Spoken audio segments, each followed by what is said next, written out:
of public money needs to be spent wisely.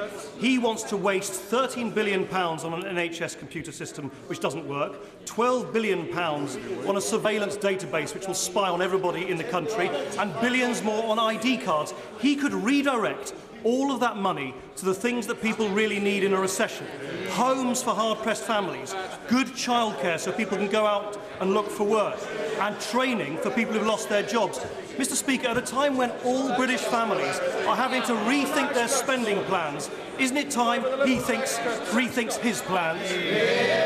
Mr. Speaker, I don't recognise the figures that he's giving us, and I think the only figure that really matters in this debate is that the Liberal Party want to cut £20 billion out of public spending now.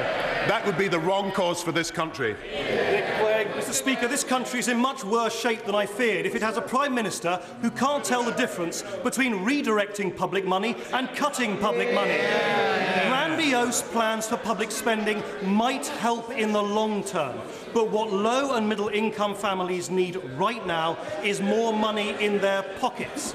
Now, why does he not have the courage to close the multi-billion pound tax loopholes that only benefit the wealthy?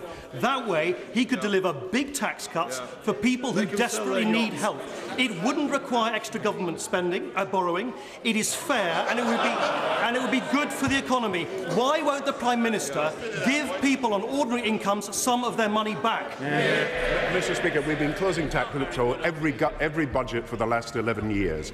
And what I would say to him also, we are putting an additional amount of money in the economy. 22 million people are getting a tax cut of £120. The winter allowance is going to be £250 for over 60s and £400 for over 80s. We're helping low-income families with the fuel bills. But he cannot wish away the policy that he announced at his conference. The policy he announced at his conference was to cut public spending by £20 billion.